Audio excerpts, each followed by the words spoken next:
Hello, good people, and welcome to another episode of Understanding. Today, we're going to take some questions, but first, I want to talk a little bit about the virtue of black and white thinking. Um, this is something I think about a lot and that we talk about a lot at Objective Standard Institute. And it's something that I think a lot of people get something correct about, but there's a lot to black and white thinking and how to do it correctly and what the pitfalls are if you do it incorrectly. So I just want to say a few words about that, and then we'll dive into some questions. If you have a question and want to ask me verbally and come on the camera with me, you're welcome to do so. You can click the link in the I guess it's in the right-hand column, depending on what program you're on or what platform you're on.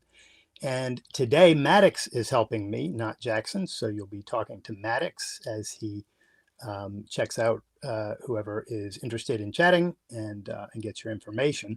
If you'd like to write a question for me, feel free to jot it into the comment section, and we'll keep an eye on that and take questions from there as well. So black and white thinking gets kind of a bad rap because if you run a search for black and white thinking, you'll find more people criticizing it as a bad thing to do than you will find people advocating it as a good thing to do.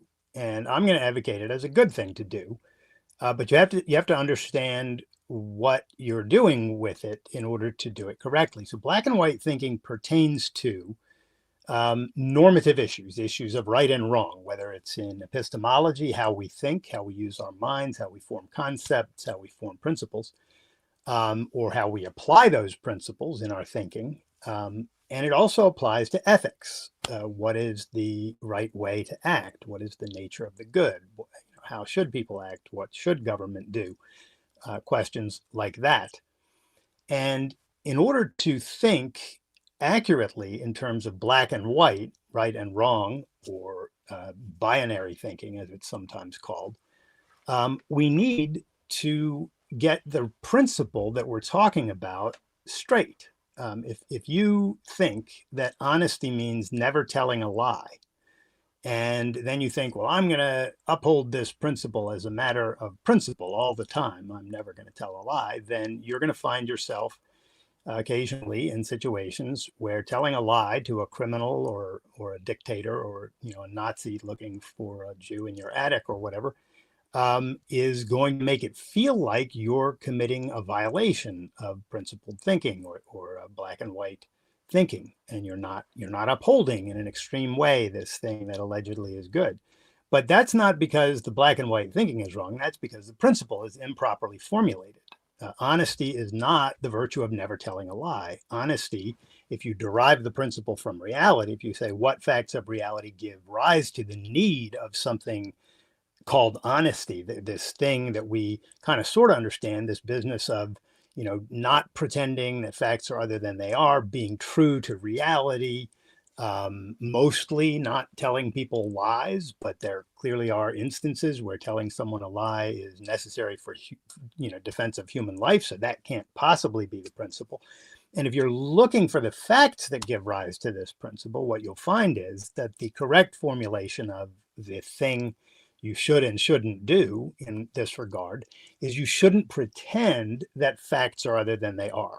You shouldn't try to fake reality to get away with something that you can't get away with without faking reality. You shouldn't treat facts as if they're optional. And so the correct formulation for the virtue of honesty is never pretend that facts are other than they are. Why? Because pretending that facts are other than they are does not help you to live correctly in reality. It doesn't help you to live well in reality. You need to keep your mind connected to reality. Once you understand that, if you put the principle of honesty, say on a platform like a moral high ground, and you think of this principle as something to always uphold. You want to always keep your mind connected to reality, so you want to never pretend that facts are other than they are. Then you have no trouble upholding that principle. if a Nazi comes and asks you if you have a Jew in your attic, you can lie to his face. And in doing so, you are committing an act of honesty because you are not pretending that facts are other than they are. The Nazi is pretending that facts are other than they are. He's pretending that he has some right to, seize and jail or kill some Jewish person, and he has no such right.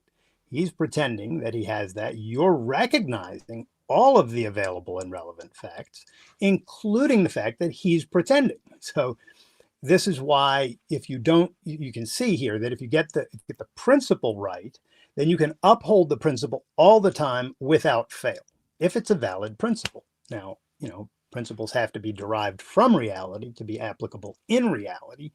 So this does not apply to things like, thou shalt honor your parents, right? So these religious commandments don't make any sense. They're not derived from reality. They're allegedly given to us from on high, and they have precisely that much legitimacy. There's no there in either case. There's no God to give these commandments, and the commandments have no grounding in reality. Now, this is true of all principles, not just moral principles. It's true of epistemological principles, right? We should accept ideas only when there is evidence in support of the ideas. This is true, because if you just accept any old idea, regardless of whether there's evidence for it or not, if your mind is just wide open in that sense, rather than being active in the sense that you're only going to accept ideas when they pass logical evidential muster, then you're going to have a mind basically flapping in the wind with just air running through it, because that's the equivalent of what you've made of your mind. So there's a principle here. You should only accept ideas as true when there's evidence in support of the idea. And to accept them as absolutely true, it's true, without doubt, then you've got to have a lot of evidence, and it has to integrate with all of your other ideas. So there's a principle. Now, so these are two principles. You should accept ideas only when there's evidence to support them. That's the principle of objectivity. And you should never pretend that facts are other than they are. Now, can we uphold these principles as a matter of principle all the time? We absolutely can. And there's no reason not to. And this is what black and white thinking is all about. It's about getting a principle right, understanding what facts give rise to it, so you know how it's connected to reality, then taking that knowledge that you have and saying, I'm going to uphold this as a matter of course. This is the way I'm going to think and live. And you do it without fail. And you think in those terms. And black and white thinking is just some version of this, whether it's applied to justice, productiveness, or even less weighty things. You make a decision. I'm going to go to the gym, twice a week, or whatever the case may be, and you make this decision with due diligence. You think through your values and your schedule and the things you're trying to do and what your health goals are, and you make a decision. And this now you can uphold. This isn't necessarily a principle, but it's like a standing order to yourself. I'm going to do this thing because it's good for my life. Now you can think in black and white about this thing. I am going to do this no matter what, unless obviously if some kind of a calamity strikes, or some emergency comes up and you have to change your plans. That's fine.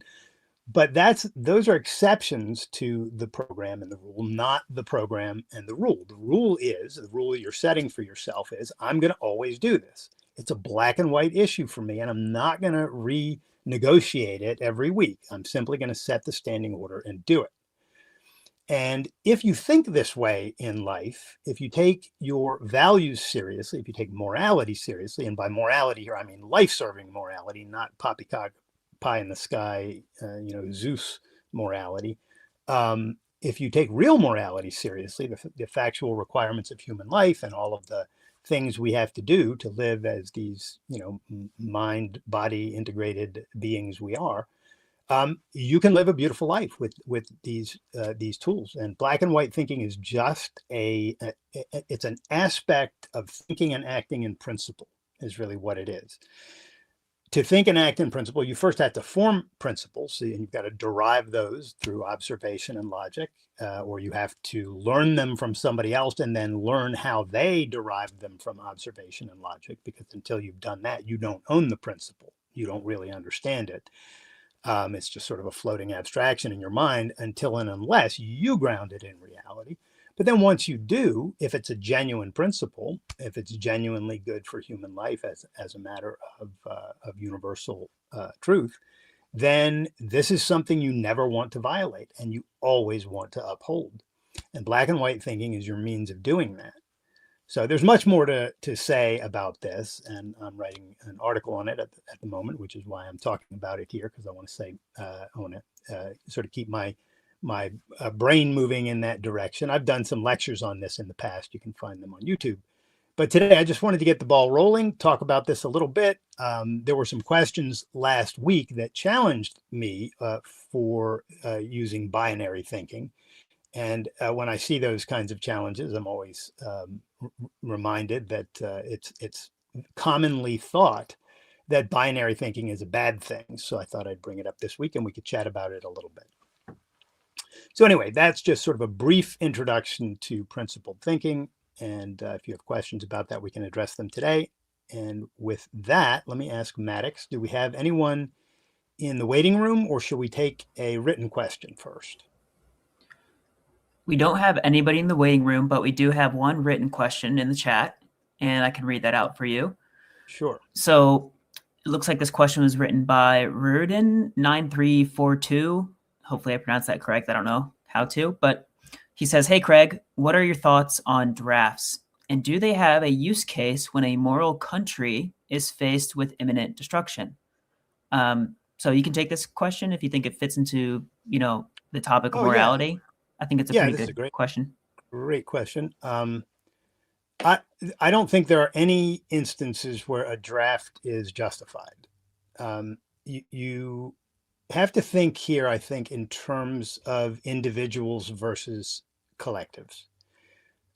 No collective, no matter what its collective desires, no matter what the collective desires of the individuals in that collective, no collective and no size, no large collective, no specialized collective, no allegedly civilized collective has a moral right to claim your life, or to claim that you have a moral duty to risk your life fighting a war that you don't want to fight.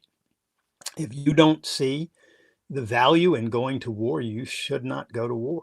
And if a whole society is being attacked and no one in the society wants to defend itself, then they have made a decision that they don't want to defend themselves, and that's their prerogative.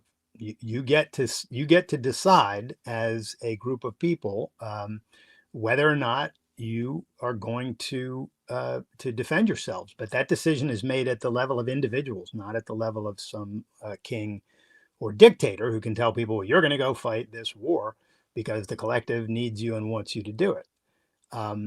If a group of people want freedom and they want to defend it, then they will defend it.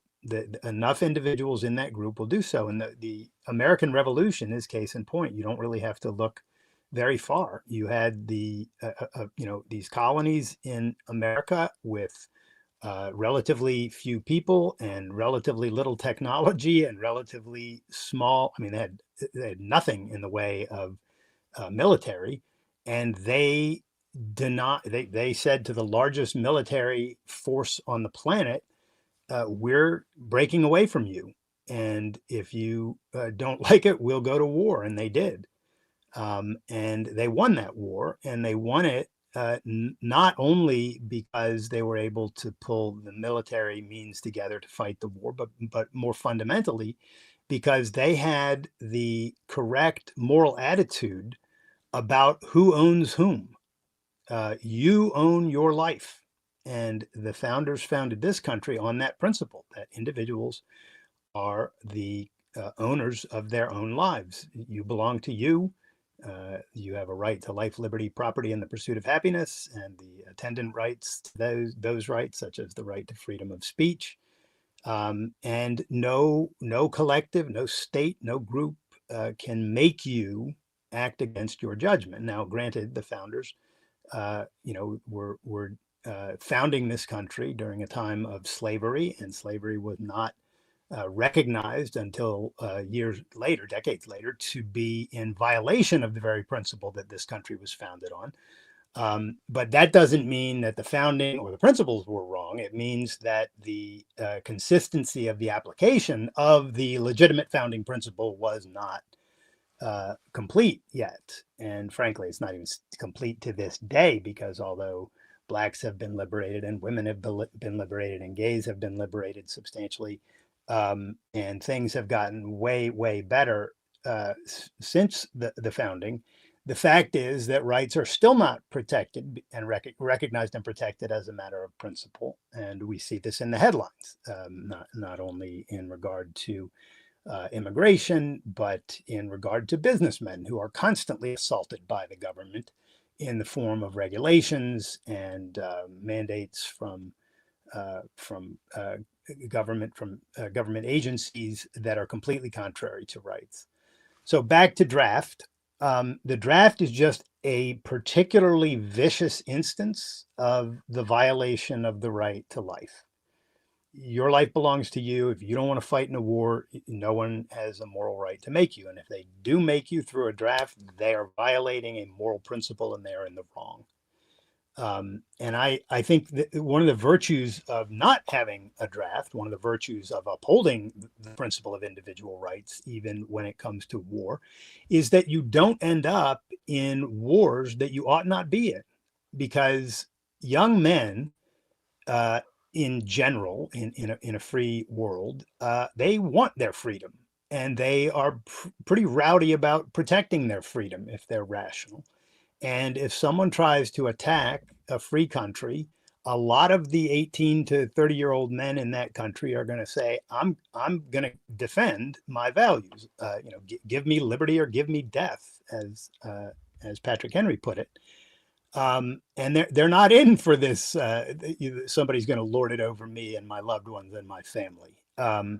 So just because not everyone is going to choose to go to war in those situations doesn't mean that a sufficient number of young men won't choose to go. And that's the way wars are properly fought. They're fought by a voluntary army saying, in effect, I value my freedom, I value my loved ones, I value my life, and I will not live it as a serf to some dictator. So, long answer to a good question, and there's more I could say about that, but there's simply no justification for the draft, in my view. If you think otherwise, I'd be interested in hearing your thoughts, and maybe a case situation where you thought otherwise, in which you thought the principle that I'm applying here would not apply.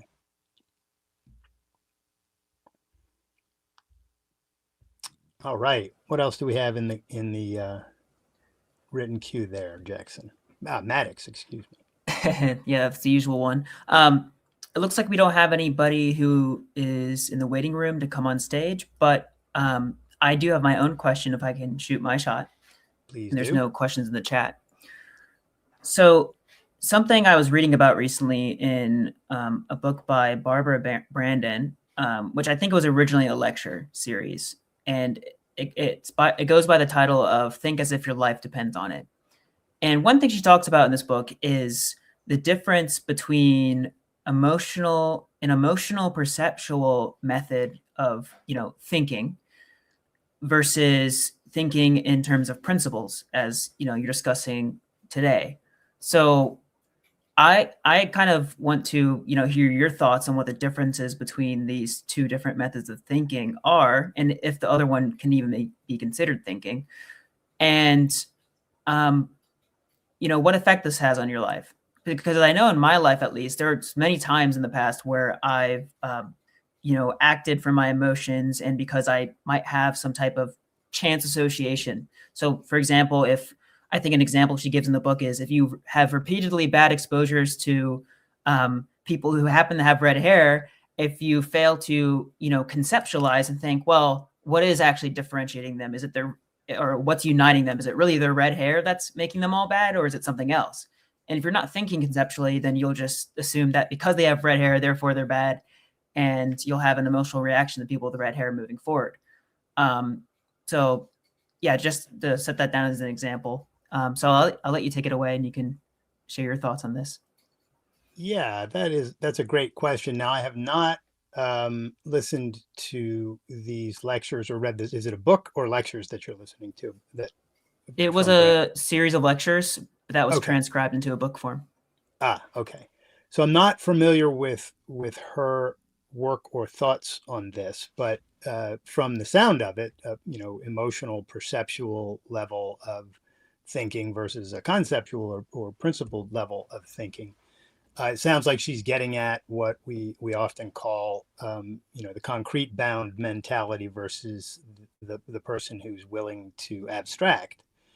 And things like individualism are abstractions. There and at the perceptual level, the example of if you always have bad experiences with people with red hair, and you don't abstract and realize, well, red hair is it's an accidental feature in people. It's not a characterological feature. It doesn't dictate how someone uses his free will and forms his character. So this is just a coincidence, which is the way that you would that a conceptual level, principled person would think through this.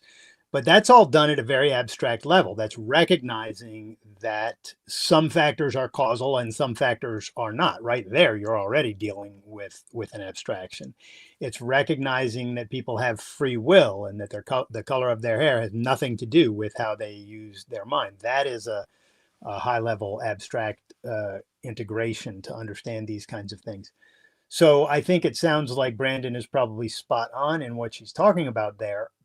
If you operate in effect at the perceptual level, you're very close to being an animal, because that just, I mean, a non-rational animal, like an animal, like a zoo animal or a jungle animal, because you are foregoing the very thing that makes you human. The thing that makes us human is our rational faculty, and that is a faculty of abstraction. Even the simplest concepts, bird, dog, bus, light bulb, these are first level abstractions. They're at the perceptual level, but they still are abstractions. The concept is itself the integration of percepts into a mental unit that we can then use for thinking. And from there, we move up into higher level abstractions built on abstractions. And this is where we get to things like justice and humor and sarcasm and liberty and law and all of these very, very high level things. This is what makes us human. And when someone chooses not to operate at that level, he's literally choosing to not be fully human. And by doing that, he's rendering himself essentially at the level of a jungle animal. And this is where things like racism and collectivism and and the other forms of collectivism come from. They come from people operating at that level. In effect, it's a caveman philosophy of like, ugh, you red hair, me dark hair, you bad, me good. It's literally that level of sophistication, for lack of a better word, and it's dangerous. When people choose not to exercise the faculty that makes them human and thereby become subhuman animals, they're very dangerous. So this is a great question, and it's an important subject about which there's a whole lot more to say, but that gets the ball rolling. Does that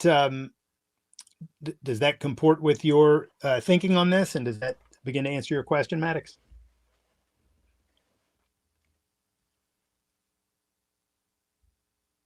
I'm not hearing you. I think you're muted if you're trying to talk. Yes, I'm muted. That is my bad. Ah, Yeah, what I said is, yes, I do think that answers my question. And I do have a follow-up questions because it doesn't look like anybody else has said anything please. in the chat. Yeah, Um, you and I can just talk the whole time. if we want. Oh, it looks like somebody did pop up in the chat with a All question. right. So should we go with that? No, do your follow-up question and then we'll get to that. Get to him. Okay, cool. So another thing that Barbara Brandon points out in the book is that there's different, just as people have like this concrete bound mentality, right? They take some concrete instance of someone and act like a caveman and go, oh, okay, they look a certain way, ooga booga, they're bad. And obviously that's, bad, and we shouldn't do that. However, she also talks about how somebody who is otherwise rational in, many areas of life. So maybe they're like, rational when it comes to their health and their career, for example. But then when it comes to maybe their, relationships that with, people in certain capacities, then that, they have trouble there because, they've adopted basically like a mixed set of, the particular term she uses is psychoepistemology. Um, Basically, people have a different way of making choices in different contexts, and for some reason, they like partition their minds between those and act on emotion and act concrete bound in one area with their just to give a concrete example, like maybe you're a dude, you like girls, but then you try to go up to a girl and you get all afraid because they're too pretty, and you have all sorts of negative associations with girls because you've been concrete bound in that area. So my question for you, that's a follow-up here, is, what advice do you give to somebody who has experienced being concrete bound in one area of life, but is otherwise, rational in other areas of life? How do you bring the rational over into the irrational? Yeah, great question. You have to keep working at it. I mean, life is a process. We don't just snap our fingers and have the things we want. There's irrational, deeply irrational compartmentalization. I mean, there are people who are, scientists and engineers. They build our bridges and they work with nuclear reactors and the like, and then they go to church on Sunday and pretend that there's a guy in the sky who's the maker of the universe and moral law and all that. That kind of compartmentalization where people segregate their professional rationality from their Sunday irrationality is one thing.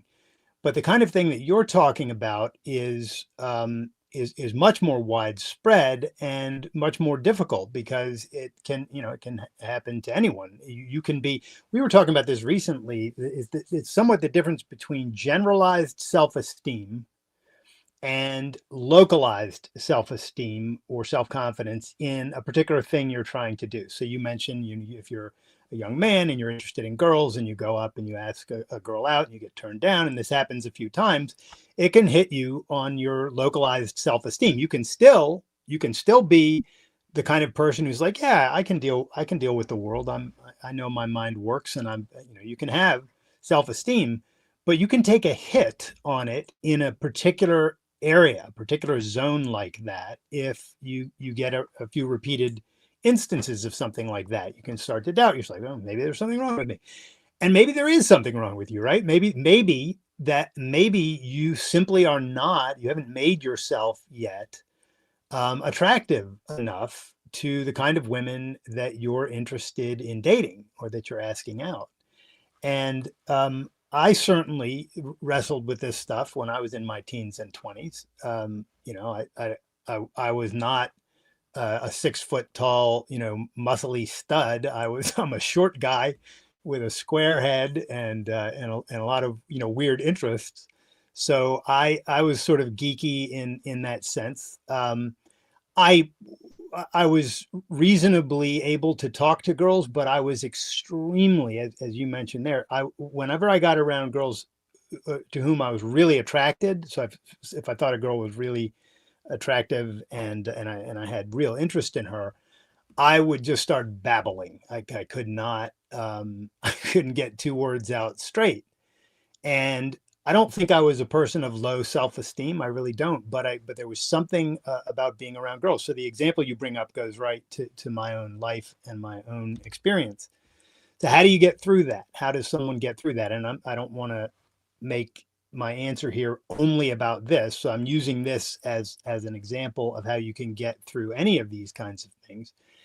But what you have to do is you have to step back and look at the situation. What's going on here? I've been turned down by several girls who I found really attractive, and they're not that interested in me. I wonder what would be a way that I could get more girls to take an interest in me, so I'd have more selection and could make a decision about who I want to date. Well, one thing I discovered a little bit later in life than I wish I had is that if you learn how to dance, if you learn how to ballroom dance or partner dance, any kind of partner dance, that changes your relationship to women immediately, because you can walk into any either nightclub or dance event, or you can be at a wedding and there's dancing going on and you go out on the floor, and as soon as women see that you know how to dance, they all want to dance with you, and it's just a fact. And so there's one thing you can do if you're a guy in this kind of situation, you can learn how to dance. Another thing you can do is, because when you're trying to find friends or a lover, take it either way, you want to meet people who have some degree of interest in the same things that you have interest in. So if you love sailing and you um, start going down to the local docks and renting sailboats, or trying to get on a crew, or hanging out with people who like sailing, you're more likely to meet people who have that interest in common with you. And that is another sort of level up for you in meeting people, is any single interest that someone has. You love reading, join a book club, you'll meet people there. And you kind of just have to immerse yourself in the areas of life, or the things that you can do in life, where there are going to be people who have some degree of similar interests. And if you do that long enough, and then you have to stay authentic to yourself, you just have to be true to yourself, and put the real you out there.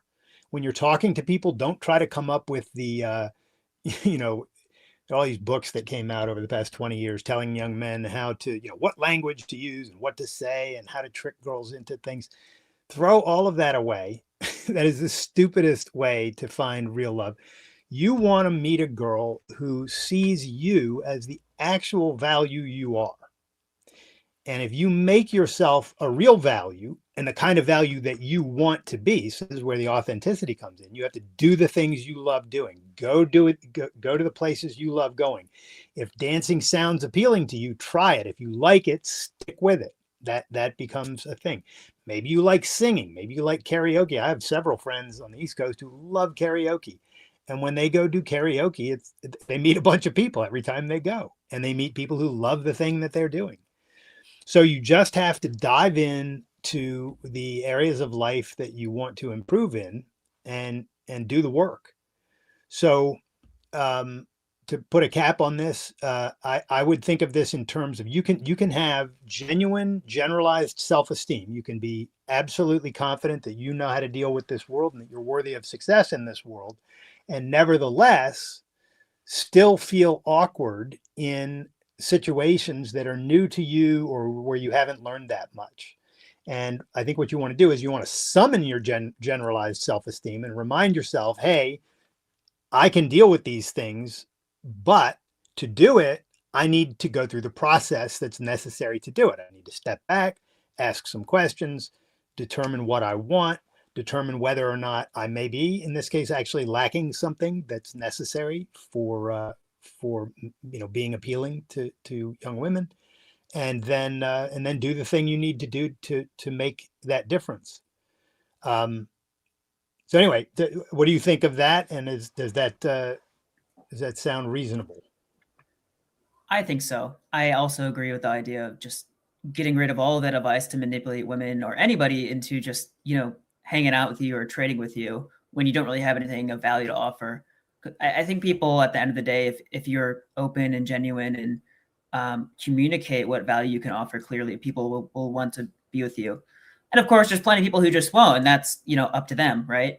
I think a big pitfall that I and probably many other men have is like being almost like too active when it comes to trying to date, for instance.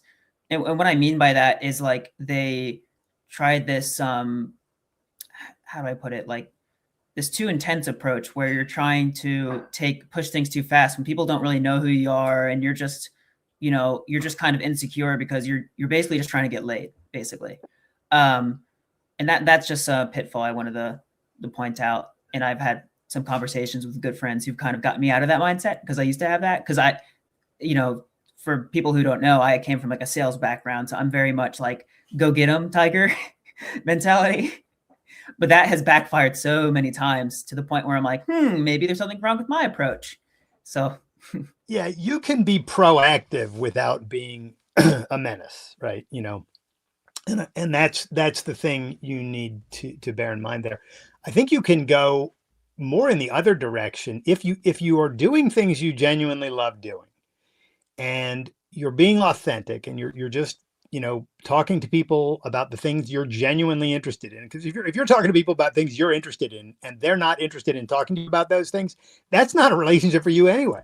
You don't want to be hanging out with people that don't have any that don't want those want to talk about those same things, just at the talking level. And then there's the doing level. I mean, I used to go rock climbing all the time with a bunch of people who I know were just raging socialist environmentalists.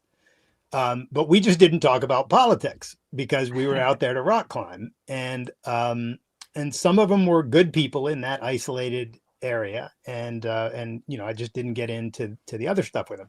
So you can do that's legitimate compartmentalization. I have to do this with family members. If I go visit family members sometimes, if politics come up, I'm just like, I'm not talking about it. We're just not going there. But I can still hang out with my family. And you can do this, and I think it's a good thing to do, to sort of decide who and what you're going to talk about with different people and what you won't. When you're trying to meet women, to go back to that kind of a context, if you're too pushy, that becomes a nuisance, and it's probably not really authentically you anyway, right? That's you saying, "Oh, I should be more aggressive here." The better way, I think, and I'm hardly a relationship expert, but I'll say this just more from a philosophic perspective. The better approach is simply to be yourself and take your time in meeting and dealing with women. When I was learning how to ballroom dance and realized that it was like a miracle, I would go out to nightclubs or whatever, and just a little bit of dancing made me infinitely more attractive to women. But I took my time because there were so many women that were that I had some degree of capacity to engage with, just because of this one change in my life, that I wanted to take my time and not rush it. And so I didn't ask any of these girls out for months on end. I was, very flirtatious, and I would dance, and I had some guy friends, and we'd all stand around and drink beers and then go out and dance. And a rumor went around that I was gay because I wasn't asking any of the women out. And the rumor apparently started with a guy. One of the guys said, "Yeah, the girls keep hitting on him, and he's not doing anything. He must be gay." So the rumor started, and then it shot all over the place. And my wife, Sarah, and I laugh about it all the time because I met her during this time. I met her while I was learning to dance. She was a dancer, and that's kind of how we met. But she had heard the rumor too. She actually had heard that I was gay. And of course, if I was gay, that wouldn't be a problem, but it would mean I wouldn't be with Sarah. So there's that.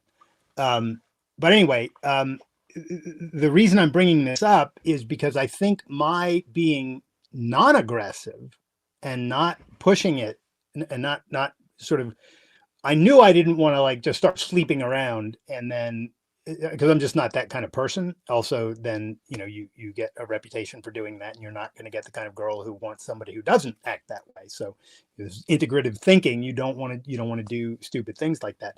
So I just took my time, and I think the fact that I wasn't asking anyone out is what made me more attractive to some of the women that were in this group. So I think really it may be counterintuitive, but I think if you make yourself appealing by being a lover of life, a value-loving person, an authentic person, an intelligent person, someone who, when he talks about things that he cares about, he gets passionate and you can see that passion, you're going to find women over time who are going to love that. And it will be more than one. It will be a lot. And at your age, what are you? You're like 22, 23, something like that. At your age, as a guy, is the last thing I'll say on this, but any guy who's in his early 20s has this problem. The girls who are immediately younger than him are pretty young, and if you go under 18, you know, it's not even legal. Even though if you were, you know, 40 and a girl was 34, it would be fine. You know, and there's reasons for for these laws; they're legitimate.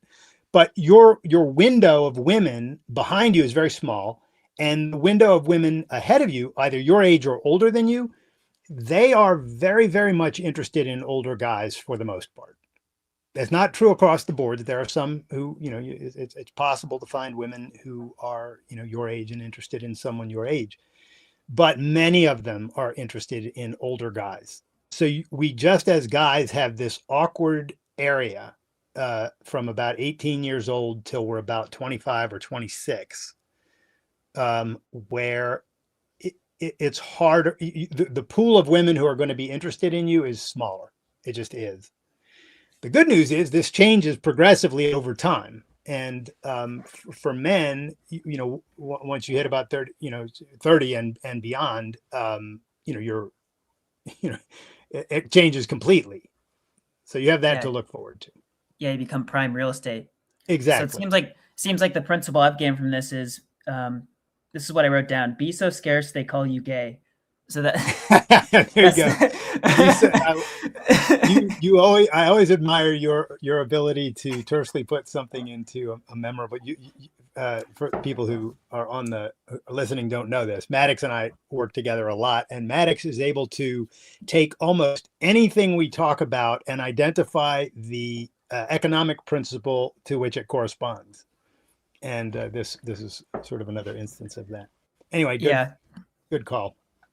Yeah, thank you so much for answering my questions. And it looks like we have a few more.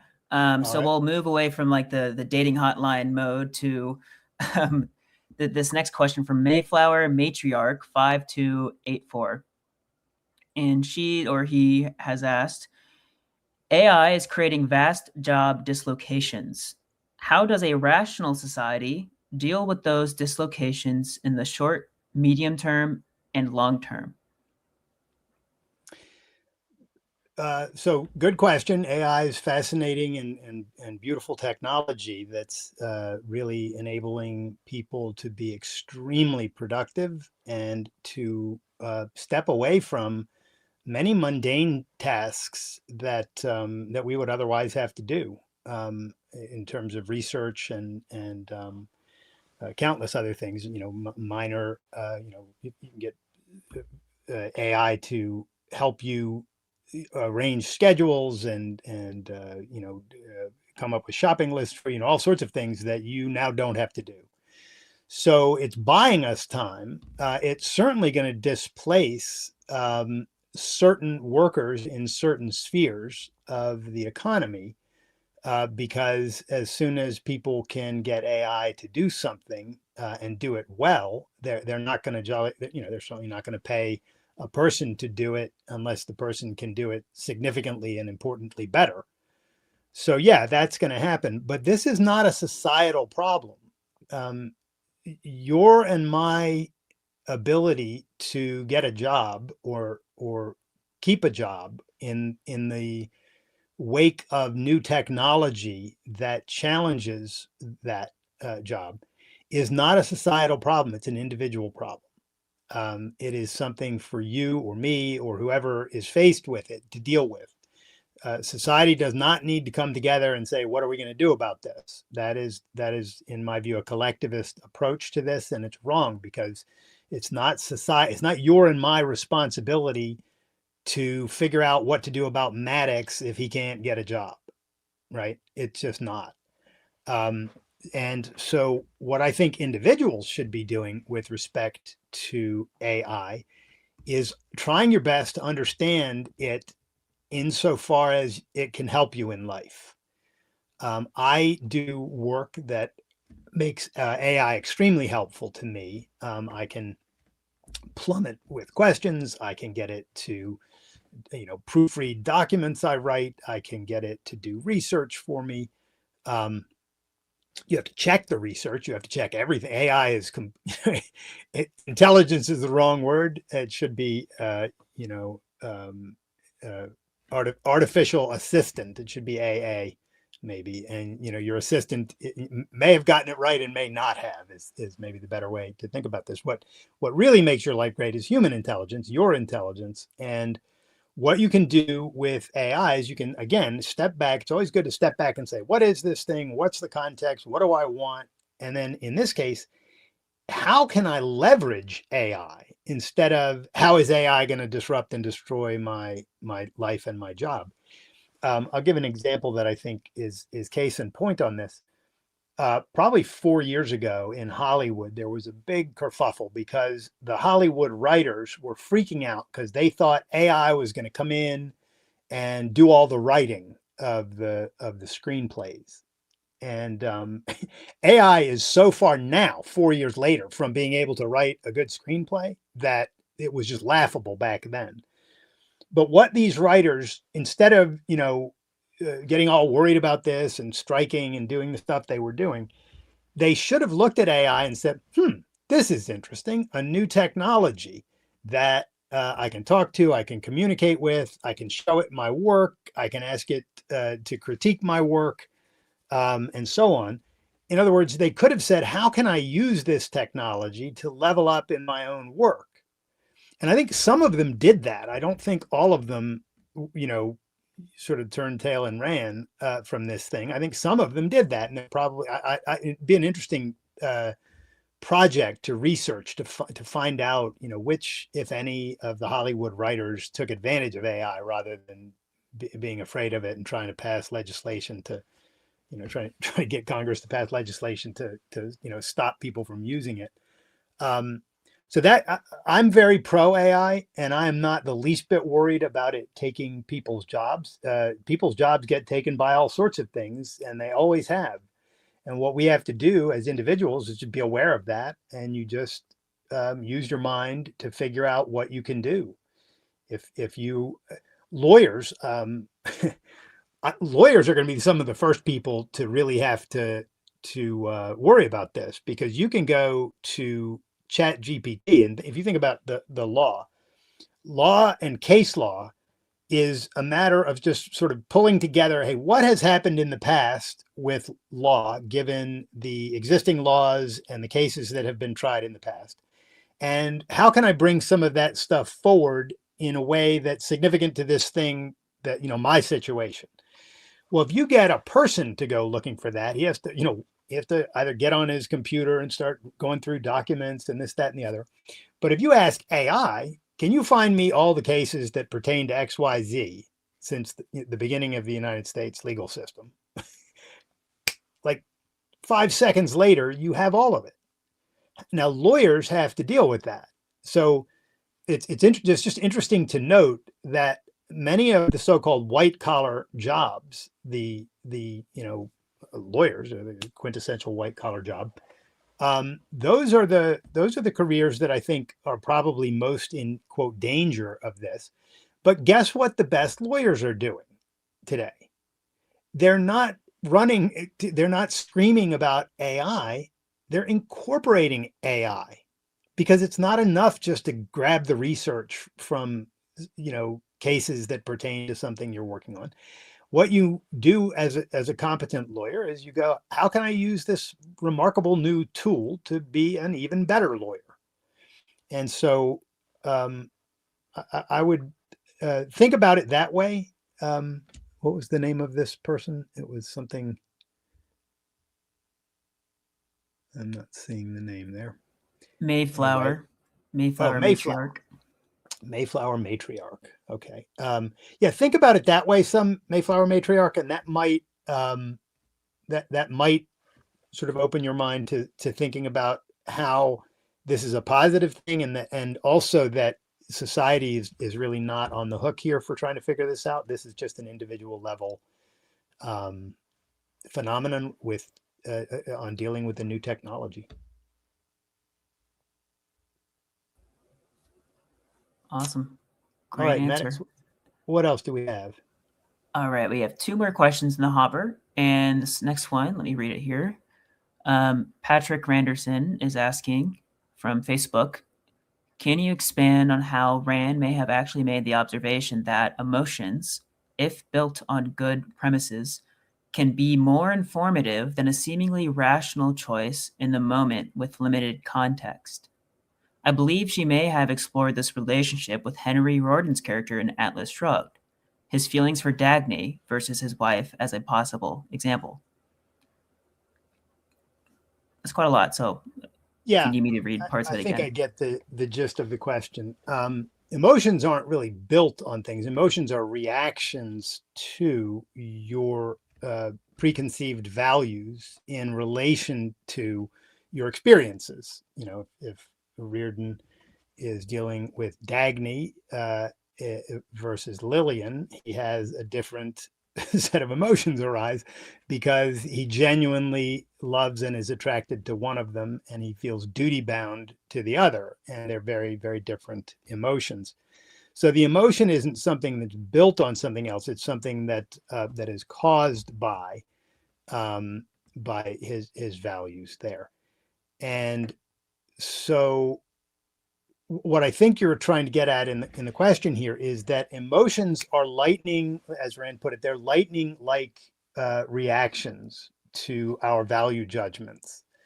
And because of that, they we get emotional reactions to things much more rapidly than we rationally assess things. Rational assessment is a process that takes time and deliberation and sometimes fumbling and trying to figure things out. And an emotional response is instantaneous, so they're very different. And if your value judgments, if the way that you've developed your values over time, if you've been if you have good character because you've been honest and you've treated people justly and you have a good subconscious, a well stocked subconscious, knowing that you're a good person and knowing um, that you um, that your values are rational and rationally chosen, then when you have emotional reactions to things, those emotional reactions are going to be indications of the degree to which your values correspond to reality, the degree to which your values are reality based. And because of that, you can trust your emotional reactions much more if you're a rational person than you can if you're not a rational person. If you're constantly lying and cheating and this, that, and the other, and you value, you love hanging out with other robbers, and you're just a dirtball person, your emotional reactions to things are going to be all over the place. They're not, it's not going to be a coherent, sensible, um, uh, set of reactions that arise from rational emotions. I'm trying to stay away from saying rational reaction because your emotions are neither rational nor irrational. They just are. But the values that give rise to your emotions, those are either rational or irrational. And so when they are rational, what happens is the emotions that arise from them are correspond to reality. They correspond to and derive from a base of rational thinking. When you meet someone, we talked about this I think a little bit last week, or maybe it was in an OSI discussion this past week. But when you meet someone and you get a feeling about the person that's really good, like you get a sense this is a stellar person, and you get an emotional level reaction to that, and you sometimes you don't know enough about the person, you don't know facts about the person sufficient to warrant that kind of a judgment at the conceptual level, but at the emotional level you feel it. There's something going on there, And what it is in part internally, it's you having likely a pretty good set of values that help you to navigate your think, to think clearly and navigate life. And those values are interacting with this new person sort of at an emotional level, and you're getting good vibes about him. I have to bring in the word vibe here because I don't know how else to even talk about this, but you're getting good vibes from that person. That's probably, if you're a rational person with rational values, that's probably a trustworthy vibe. Now, you should always, trust but verify, to quote Reagan, in these kinds of situations. You never want to just go on your emotions. But your emotions are helpful in these instances, especially if you've got a well-loaded subconscious and you have good values. And if it goes the other way, you meet someone and you get the ick feeling about this person. It's like, this guy strikes me as shady or whatever. There's probably something going on there. And you have not, at the rational, conceptual, conscious level, integrated enough yet to understand what it is, but your subconscious, your emotional reactions are telling you something for which there's evidence that you just haven't fully integrated yet. And this is an interesting area of psychology, and I don't personally know a lot about it, so I'm speaking a little bit off the cuff here, more from a philosophic perspective than from a psychological perspective. But but it's an interesting fact about human consciousness that we can sense these kinds of things at an emotional level. And I wish I knew, and if anyone listening knows of anyone who's written good material about this, I would love to read more about it because I'm also fascinated by this and would love to learn more. But anyway, that's my thinking on it for now, is that because your emotions are lightning like reactions based on your preconceived values, they can be really helpful if you've got rational values, and they can be really unhelpful if you don't. Is I think the short answer there. So great question. Yeah, great question and also great answer. I will add something here because I read about this recently as well. Again, to reference that book I mentioned earlier, Think as If Your Life Depends on It by Barbara Brandon. She gives a really good example in the book of how, at least in this detective novel series, which I think Agatha Christie wrote it. She's famous for writing all these like murder mystery stories. And so there's a detective in the novel named Poirot. And before a murder occurs, there's a group of people. The lights kind of go out in that very classic, murder mystery situation. And then before that even it happens, there's a lady who has this reaction of, oh, like something's bad's going to happen.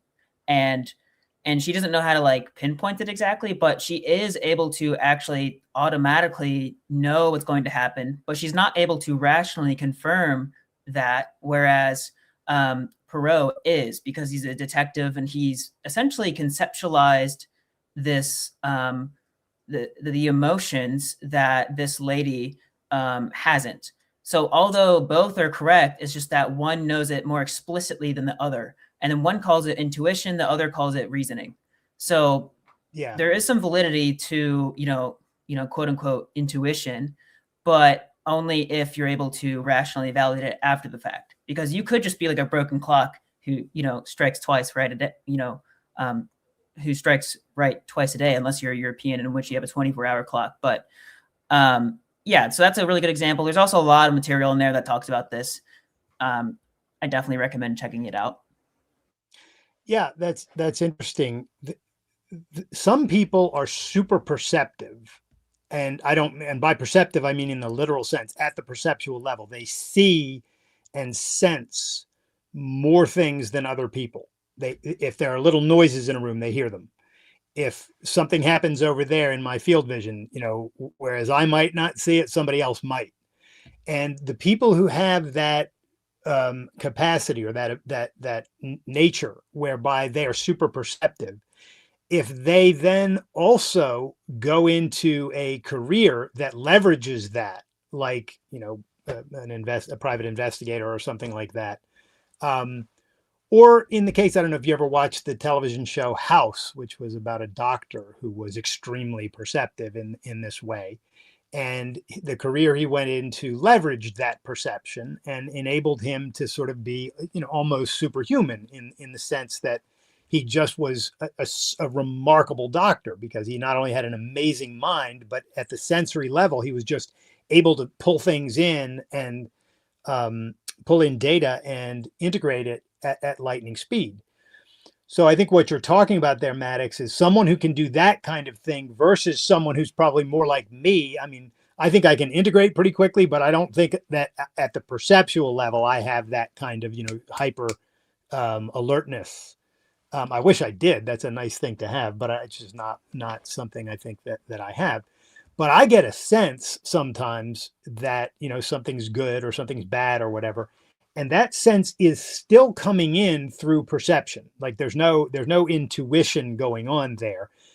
All data is coming in through perception. It's just that somebody else might be perceiving more than I am and operating with that perception at a conscious level where I'm just getting some of the data and operating with it more at an emotional or subconscious level.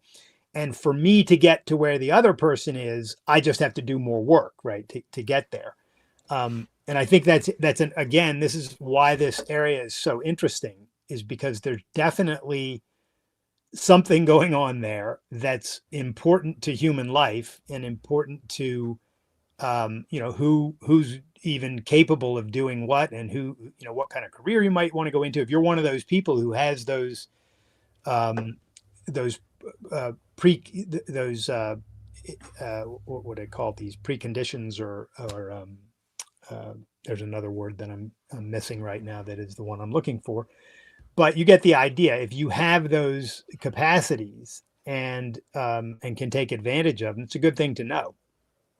So, certainly, if let's say one more thing about this. Think about athletes who are sort of freaks of nature. A Michael Phelps or a Alex Honnold. This guy who did free solo and recently climbed that building in Taipei stupidly. Both of those things. But anyway, they're kind of freaks of nature because they have like they're able to use their bodies in ways that, and obviously a huge amount of it is training, but training is not it. I could have trained just as hard as Michael Phelps or Alex Honnold, and I was not going to be doing what either of them did. There's just that's just not the case.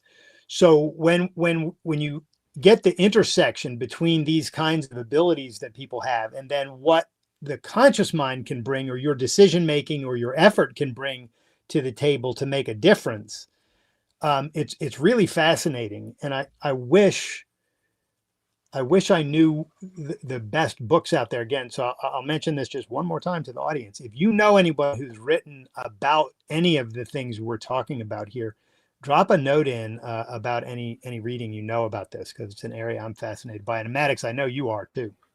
So Yeah, I nerd out about this stuff. So I already have two books. So one of them is Man's Guide to Psychology by Mark Darian, Derian. And he also wrote another book called The Therapy Manifesto, which is basically like a fuller application of the theoretical framework that is outlined in Man's Guide to Psychology. You can kind of think of Man's Guide to Psychology as he basically he kind of like calls himself like the Plato of psychology of sorts, like indirectly, because he says that right now psychology is still in this period in which we're still just collecting data, and nobody has actually organized it theoretically into branches, much like we've done with philosophy. And he says that we're in desperate need of that, because right now a lot of people don't know what how to identify psychological root causes, just like we know how to identify philosophic root causes and issues. yeah, So good. that's Thank you. that first Yeah, book I mentioned is really good. And I don't know of either of those books, so I will look into those. I appreciate it. Yep. He also read a lot of Rand, so it's definitely apparent throughout as he read it. All right. So we do have a few more questions, and we can jump right to those. So the next one is, Hey, Craig, there's been a long-standing debate between Kelly and Peikov about open and closed objectivism. I'm curious, where do you stand? So I did a whole debate on this topic with Stephen Hicks that I recommend looking up. You can find it on YouTube.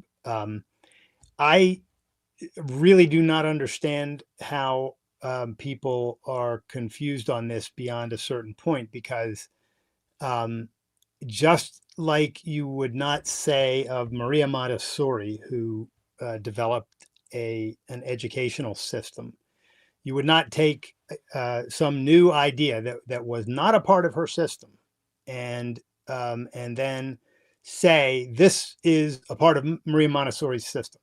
Now, it's one thing if you run a Montessori school and you want to bring in some new ideas. I'm not talking about that. I'm talking about running a Montessori school and saying, here's an apparatus that is a part of the Montessori system that Maria Montessori created, in effect. And the apparatus that you're talking about for the children to work with is not a part of that.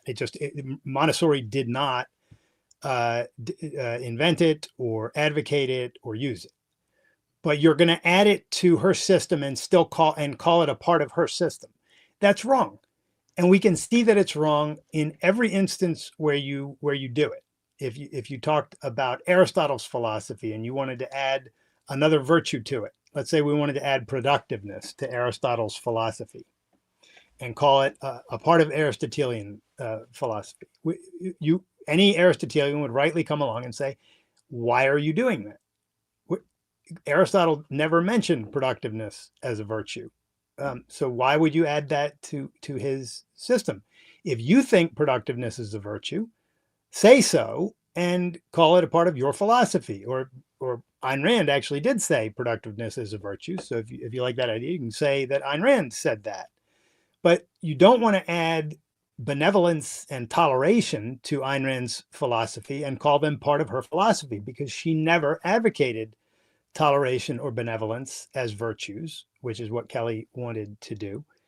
And it's factually not even the case that they are virtues. You can always tell whether a given alleged virtue is genuinely a virtue by asking, is this something that human beings should do as a matter of principle? Is it something that human beings should commit themselves to? And if you say, well, should you always be benevolent to people? As soon as I ask that question, you know the answer is no, because there are a lot of people who don't deserve benevolence, and you shouldn't be benevolent toward them. But now if I ask you the question, should you always be just toward people? Should you always treat people justly as they deserve to be treated? You can see that the answer pretty quickly is pretty easy to go, oh yeah, obviously, if somebody's good, you should treat them accordingly. And if they're bad, you should treat them accordingly. So you should always be just. And you can see the difference right there between the idea that benevolence is a virtue and the idea that justice is a virtue. One clearly is and the other clearly is not. Now, that doesn't mean you shouldn't be benevolent toward people as a matter of, general rule. I treat people with benevolence, as I think everyone should. And I wrote an article about this, by the way, called Benevolence, Justice, and something. It's in the Objective Standard. I don't remember. Benevolence is in the title. And I get into this stuff in it.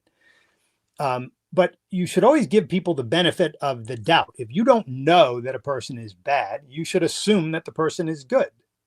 If you don't have any evidence to suggest he's bad, and this is just a matter of the onus of proof principle with people. It's the same reason we say in a court of law that you regard someone or you treat someone as innocent until and unless he's proven guilty. And the reason for that is you're not saying that he necessarily is innocent, but you're going to treat him as innocent unless you have evidence to support the idea, and sufficient evidence to support the idea that he's guilty. And the reason is that guilt is a positive as against a negative in this equation. It means you're saying that someone did something wrong. That's a positive assertion. So to treat someone as if he is a bad person in advance of having any evidence to suggest that he is a bad person is to violate the onus of proof principle. It's to assume that a positive a bad thing was done happened when you don't have evidence that it was. So the default with human beings should always be you assume someone is a good person, unless you have evidence that he's not. So all of this goes to say that I'm probably one of the most benevolent people I know. I mean, I'm probably over benevolent. I walk through grocery stores saying hi to people and holding doors and doing the whole 9 yards. Why? Because I love people generally, and I like seeing smiling faces, and it makes my day to be that way. And most of the people I hang out with are like that too. My wife, my friends, the people I work with, everyone that I know lives that way. But we're also extremely willing and eager to condemn horribly immoral people when we know that they're bad. So anyway, benevolence is not a virtue. Toleration is not a virtue either. Toleration, back in the day when John Locke spoke about it as a virtue, meant the same thing as respecting people's rights. It meant don't beat people up or kill them because you disagree with them.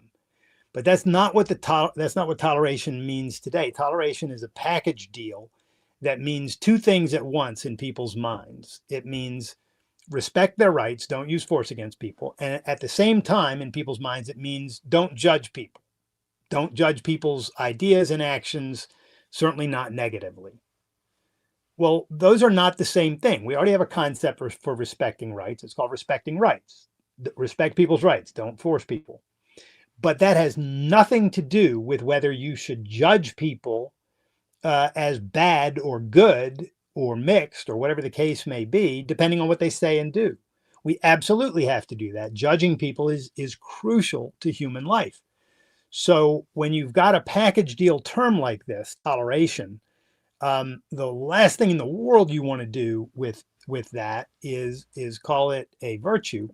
And on one hand, we don't need the term because we don't need a new term for the idea of respecting rights. We just say respecting rights. It's much cleaner. It's much simpler. And the idea that you shouldn't judge people is insane. So on both counts, this should be thrown out as a potential virtue in any philosophic system, let alone when someone is trying to impose that on Ayn Rand's system when she never advocated either of those alleged virtues. So the problem with the open system idea, which is the idea that we can add things to Ayn Rand's philosophy and still call it all objectivism, is that it's unjust to Rand, and frankly, it's unjust to any person who comes up with a new idea that integrates with objectivism.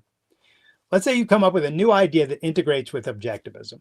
I'll give you one thing because I think it does integrate with objectivism. I think that intentionality is a virtue. I think it's a fundamental virtue on the same level as the virtues that Ayn Rand named. And intentionality means just being intentional about everything you do in life. It's sort of like taking the value of purpose in the objectivist objectivism holds that reason, purpose, and self-esteem are the three cardinal values. And reason and self-esteem, reason sort of corresponds to rationality and in the virtues, obviously, and self-esteem corresponds substantially to the virtue of pride, because that's how you get self-esteem, is by being morally ambitious and upholding your values as a matter of principle. The value of purpose to some extent corresponds to productiveness, which I definitely think is a virtue. But purpose is much broader than productiveness. Purpose, to have purposes in life, means that you're intentional in the various areas of life. It means you're gonna set your intentions. So I think the virtue of intentionality is also a fundamental virtue, and I treat it as such. And in my own philosophy, which has objectivism as its core, and some other ideas of mine that I also think are true and that integrate with objectivism, that's a part of my philosophy. Now, is it a part of Ayn Rand's philosophy? Absolutely not. And I would have no business saying that it is, because She said, this is my philosophy. That's why I'm giving it a capital O. I'm naming it objectivism. It's my philosophy, the things that I said and wrote and endorsed in my lifetime as being a part of this philosophy are part of the philosophy, and the other things are not.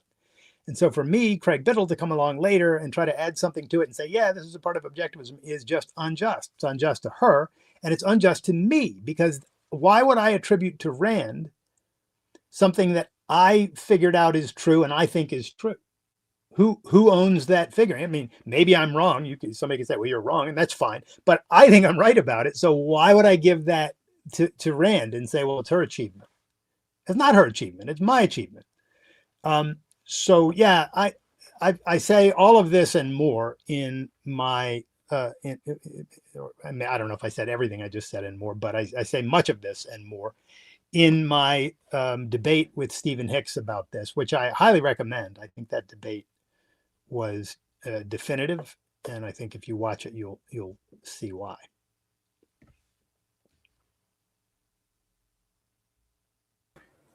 Awesome. Thank you. I mean, that's a good question. I know that is on a lot of people's minds, particularly when people are first coming to these ideas and they hear that, oh, there's one organization that says there's an open system here, and then other objectivists, claim that it's not, and it is not. It's not obvious why it's not an open system, but once you've looked at it and thought through it, it's pretty clear why it is wrong to call it an open system. And I think if you look into it and think it through, you'll agree.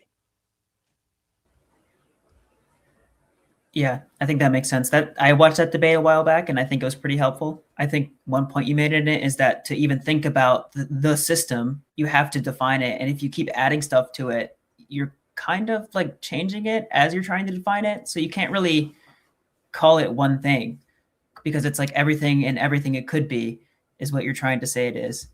But Yeah, that can only be a living system. Yeah, and if you want to advance this rational philosophy called objectivism, you have to be able to advance it by telling people what it is, or by telling them they can figure out, they can understand what it is by going and reading Ayn Rand's works, right? But if you also tell them, well, it changes every once in a while, so you'll have to stay, on top of things and find out when people have added things to it. How is that even supposed to work? One of the points I made in that debate that I think is worth bringing in here is the thing that's open, the thing that is open-ended is rational philosophy. Any new idea that is true and that integrates with other true ideas by virtue of being true is going to be added to the big umbrella we can call rational philosophy. Many of Aristotle's ideas fall under that. Many of John Locke's ideas fall under that. Francis Bacon's ideas, some ideas from some, even some living philosophers fall under those. Certainly some of Leonard Peikoff's ideas fall under those ideas. That's rational philosophy, and that's a big, broad umbrella term. Objectivism is one subset under that broad umbrella. It's a big subset, but it's a subset nonetheless. And that is Ayn Rand's ideas specifically. And I think she got philosophy right. So I'm willing to say I think all of her fundamental ideas about metaphysics, epistemology, ethics, politics, and aesthetics are correct. If you don't, that's fine, but I think they are. So I hold and include her philosophy, objectivism, under that broad umbrella. But there are other ideas under that broad umbrella, and there will always be things added to that broad umbrella. And the portion that is Rand's is Rand's. And there's just no reason to treat the whole umbrella as if it's Rand's, or Rand as if she's the whole umbrella. Take it either way. There's just no reason to do it. And I've never understood why people at the Atlas Society do it. I think they do it because the organization started as a reaction against the Ayn Rand Institute, who took a different position, who held that objectivism is a closed system. So, but that's a wrong reason to start an organization, to be in, just in opposition to another organization. That's like the Republicans today. Their main thing is, well, we're not Democrats. That's not how you do philosophy. If you uh, disagree with Rand's ideas, just say you disagree with them. If you agree with them, just say I agree with them, and I think they're right. But don't mess around with her philosophy and try to change it. That just confuses you, and it really confuses other people who are trying to learn the ideas. So, all right, Maddox, what else do we have? Awesome. So we have about 10 minutes left. So I think, and we only have one question left, which is in two All right. parts. And I just want to let everyone know that, if you have any other questions, you can still drop them in the chat and we will just collect them for the next time around. And even if you're not able to make the next live stream, you can always go to the recording and look for the answer, just to, put that down as a note for you all. All right. So this next question is from Wait for Friday, who is our, very own Yasina, our marketing manager over at OSI. And she's asking, Craig, how do you assess the current conflict between ICE and Americans? And where, in your view, is a line between necessary enforcement actions for public safety and maintaining public trust? Wow. Justina wants to throw a humdinger here for the final question. I'll get you for this, Justina. I'm going to say very little about this because I'm not interested. I don't follow politics anymore. I mean, I look at headlines and I read a little bit of the news here and there and listen to a podcast here and there about it, but I don't do deep dives on that. And so I'm just not qualified to say much about it. I'll say a word or two about immigration, which I think is a catastrophe in the United States now. I think Biden's approach to immigration was horrid. They were just letting people in without any, it was just reckless abandon, just letting people in who, we had no knowledge of where they were coming from or whether they were, threats. That's insane.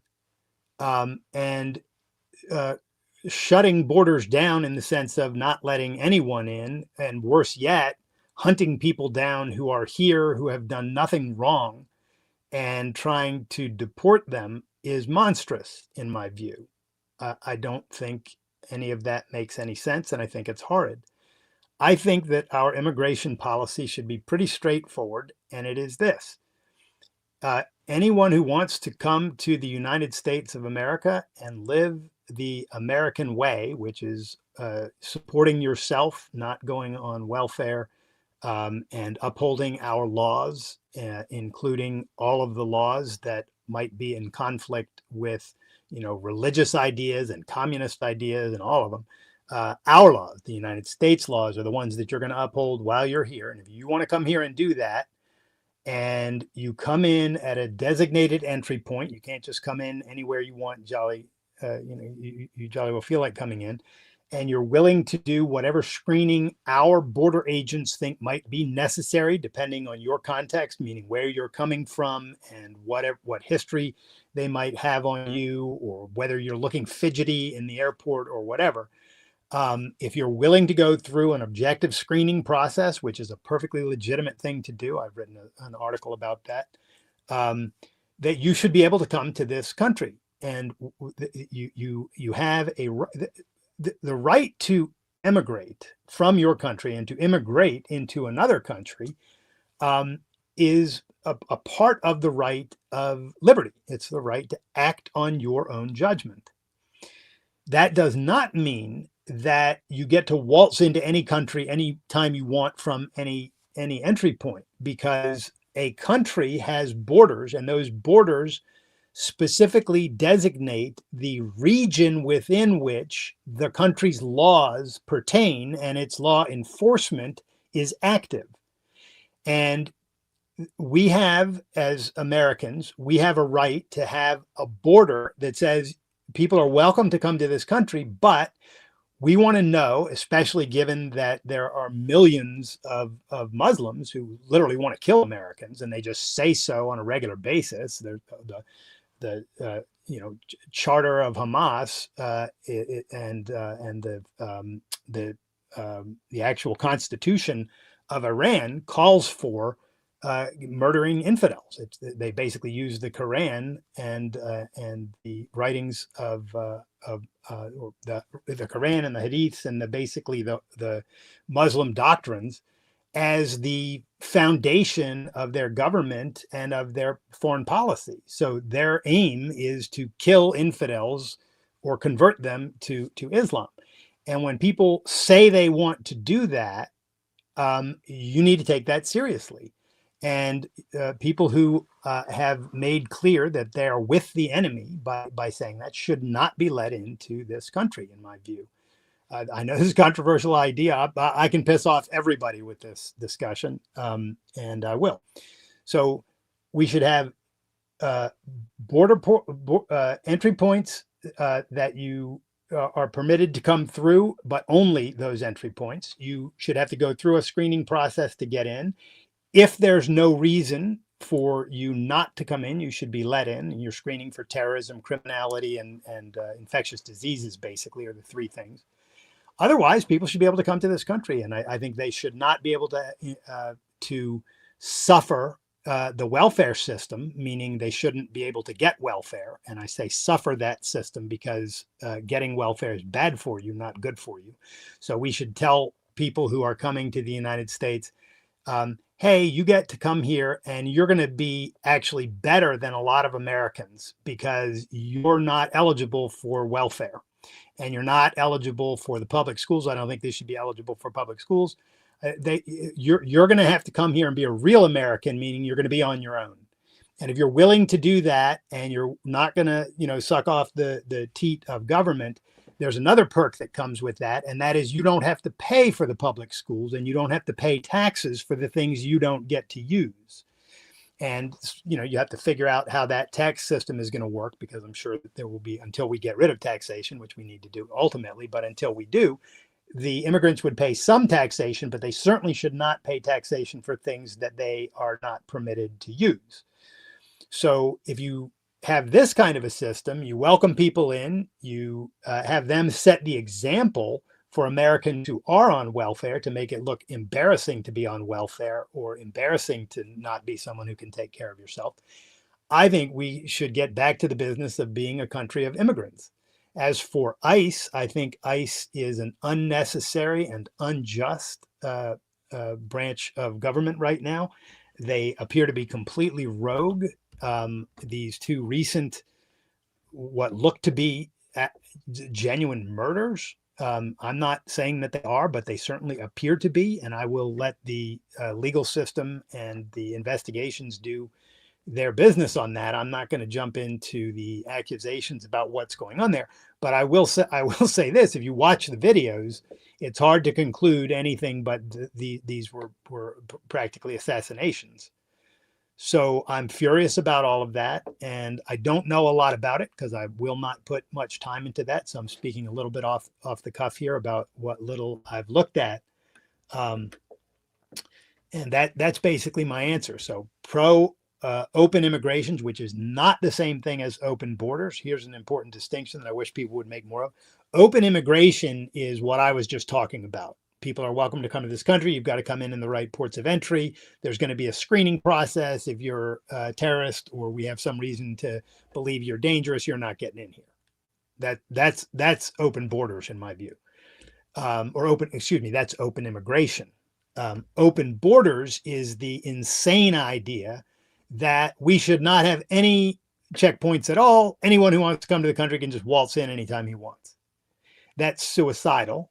And I think anyone who holds that idea is insane or dishonest or both.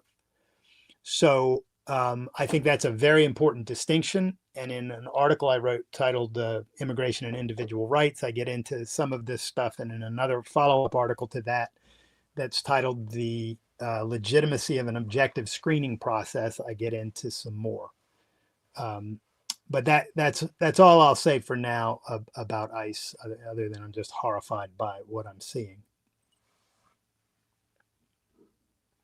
And I'll say this: from one American to other, at least spiritual Americans who may not live here but are American in spirit, which Justina, who's asking this question, absolutely is an example of. I apologize for the horrible way that America is dealing with immigrants and treating immigration. We should be a better country than this. We're supposed to be a better country than this. The founding documents of this country outlined a better way of living, and we need to live up to it and continue to improve it. But what we're doing with immigration is not improving it. We're regressing in that area, and it's obscene. All right, well, let's not end on that ugly note. Do we have another question that might take us in a happy direction? Unfortunately, no. Unless you have anything you want to add that might Well, send us off in a I positive received direction. some email questions. Let me read. I've got 3 right here in front of me, so let me read these real quick and see if one of them is a good one to end on.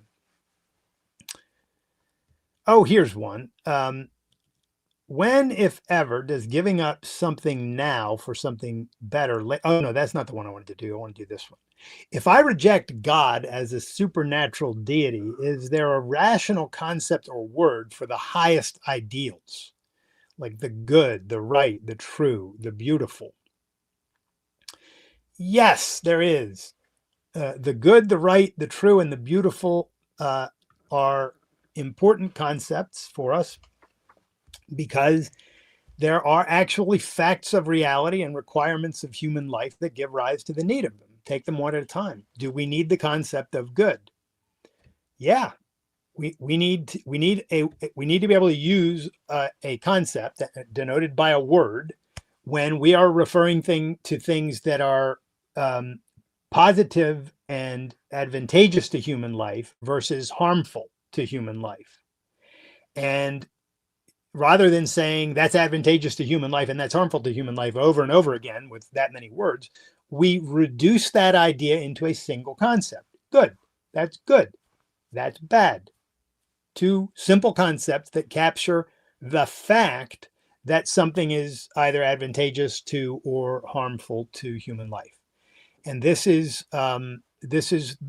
how concepts, legitimate concepts, arise. There are 2 things. There's a factual basis. There's a need for the concept. There are facts about reality. Human beings need to know when things are good for their life and when they're not. And so that's the factual basis. And the need aspect of it is just evident in there by focusing on the word need. Human beings need to know when things are good for their life and when they're not. Like so the factual basis and the use value or the need of it are essentially the same thing. And this is true in all of the concepts that this questioner names. So he says the good, the right, what is right, and that goes to right and wrong. Well, do we need the concepts of right and wrong? Do you need to be able to tell your child, hey, it's right to do that, it's wrong to do that? If a child bites someone on the playground, do we need a concept to tell them, hey, it's wrong to bite someone? We do. And so we have a concept, wrong, and it's short for this is the incorrect way to deal with your fellow classmates because it harms them, right? And we just get to say it's wrong. And that's where that comes from. The truth just means that it corresponds to reality or that it derives from reality. And we need that concept for many things. And beautiful pertains to one of the marvelous things about being a human being, and that is that we get a spiritual effect of that. This means our consciousness and our soul when we experience something that has the quality that we have designated the concept of beauty to capture. So when you see a beautiful sunset or a beautiful face or a beautiful figure or a beautiful painting or a beautiful movie or a beautiful dance performance, or you listen to beautiful music, you hear something beautiful.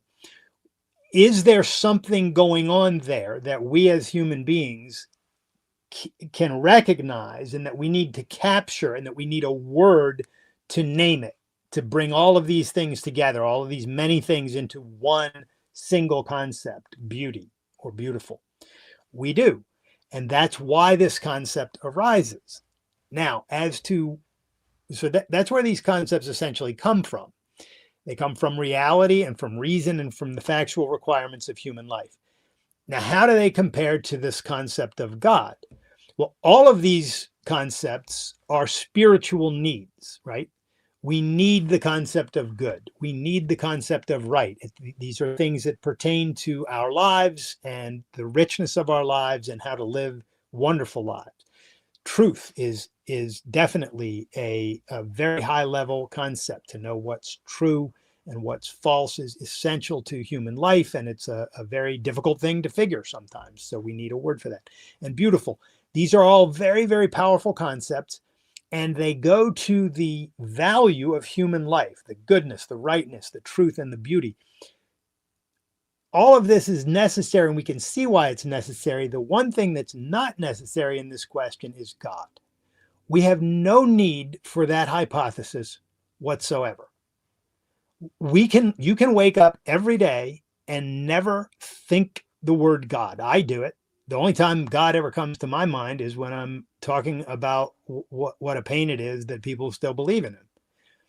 We don't need the concept. We don't need it for morality. We don't need it for purpose. We don't need it for beauty. We don't need it for camaraderie. We don't need it for any of the things that people, any of the genuine human values that people think they need God for. We just don't need him. And thank goodness we don't, because he's a tyrant in the sky, ordering people to kill people who he doesn't like, or because they're gay, or because they talk back to their parents. That is not a being that you want to exist. The good news is he doesn't exist. He's just a fantasy. And the other concepts that you mentioned are not fantasies. That the questioner mentioned, they're not fantasies. They're real. Beauty is a real thing. Truth is a real thing. And by real here, I mean you can't go touch truth.